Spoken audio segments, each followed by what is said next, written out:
We had to figure out how to bring the great experience of a great indoor restaurant outside. It showed us the outside is just as important as the inside. A restaurant can be changed overnight. It was really tough, and honestly, at that point, I didn't know if we could survive this. We are 2.5 years into this restaurant. It was, restaurant 101, pandemic 101. Yeah. We thought it would be an easy thing. It wasn't. They were bombarded because there wasn't really any advance notice as to this would be a thing. It just kind of came out of thin air. At first, it was really hard, seeing that I gave people their meal, their experience, and then they would tell me weeks later, hey, that was a pretty good burger. It was just like packaging this up in a bag instead of putting it on a plate was really hard. Initially, we decided no indoor dining at all and just takeout inside.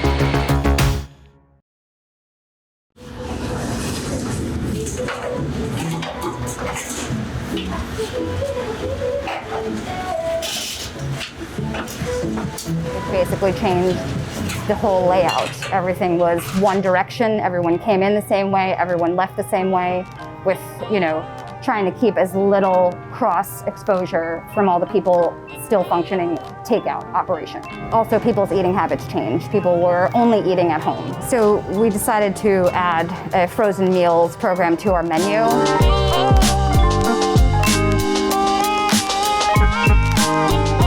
We knew a lot of restaurants that were known for in-house business and not really takeout and delivery, maybe fine dining. They were closed and probably wouldn't be open for a while. So we started making barbecue ribs and barbecue chicken, and we had a lot of barbecue dishes on the menu with our tacos and our pizza. Just try to supplement what was missing in the neighborhood, and people responded well.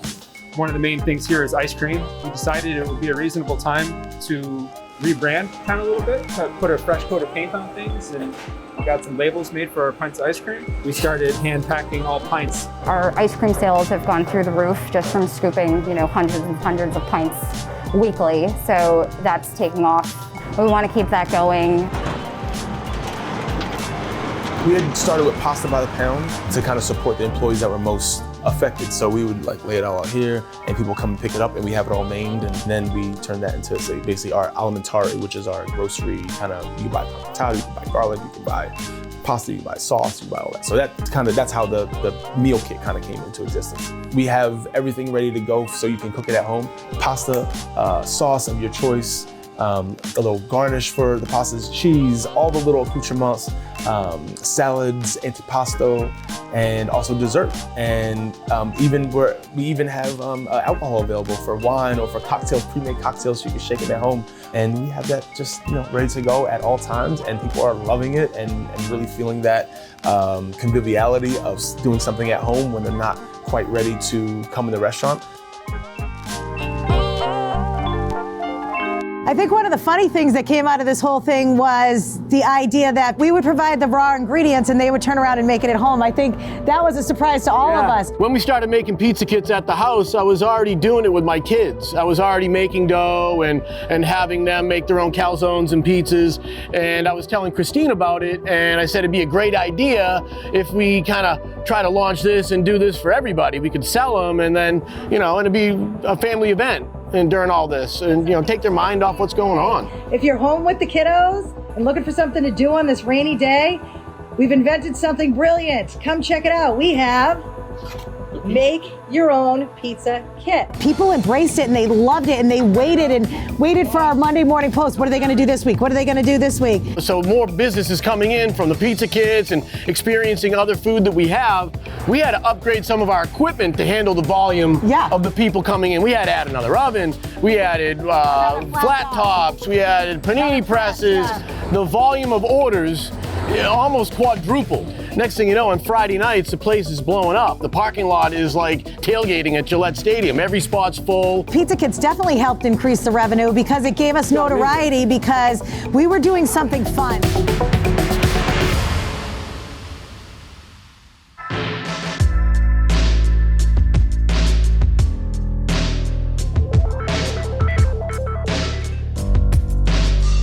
Outdoor dining was fantastic for us. It took off right away. We had a lot of guests coming back. So as we started developing our patio and expanding out and offering more of an experience with the guests on the patio, it took off. People absolutely loved us for it. It was a good way for support of the restaurant and an environment that people felt safe. My name is Frankie Pasquale, and I have 7 different restaurants here in the north end of Boston. And I've been in this neighborhood since I was a little boy, and I love it so much. Well, hi, Giuseppe, how are you? By coincidence, there's Giuseppe. How are you? How's everything? Hi, how you doing? Excellent, how you doing? How are you, Brian? How are you? Hey, Ben. How are you? Good to see you, my friend. How's everything going? Excellent, excellent. How are you? Good to see you. Good to see you, my friend. Nice to see you. Hi, how are you? That's Good Frank. to see you. No bash, yeah, no bash. How are you, honey? Excellent, my love. Hi, Patty. How are you? Good to see you. Nice to see you.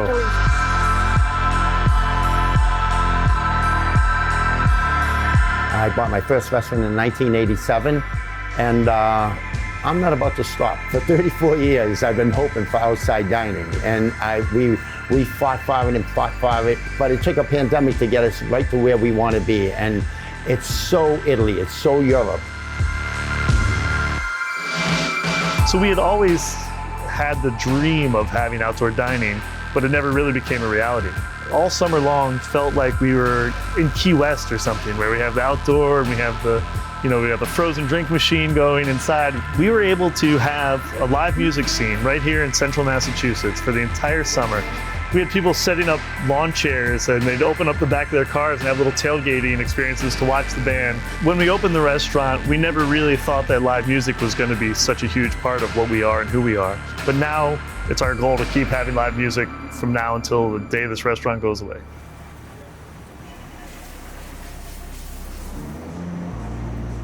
You wanted to make it look like a patio. You wanted to make it be comfortable.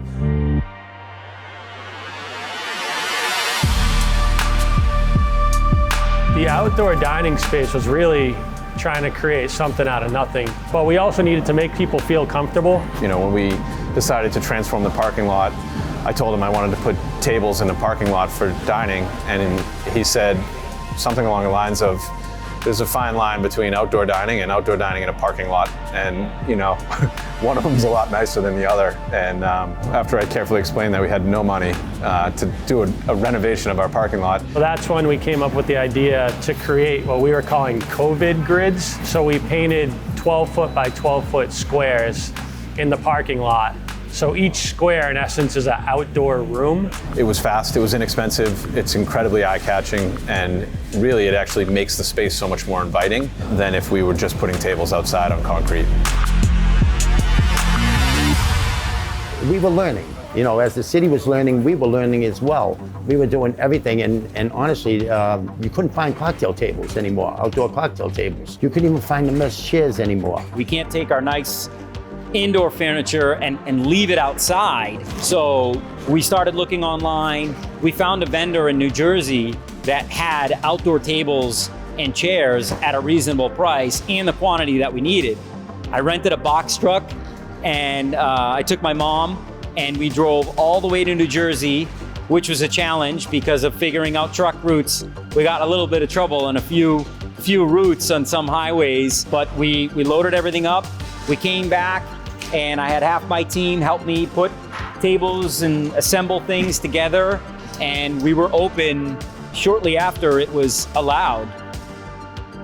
Outdoor dining brought a whole new element to the north end of Boston and to the city of Boston. We love it, and people love it, and they praise us for it, and we thank whoever our elected officials are that they finally decided to do this, and I hope it stays forever.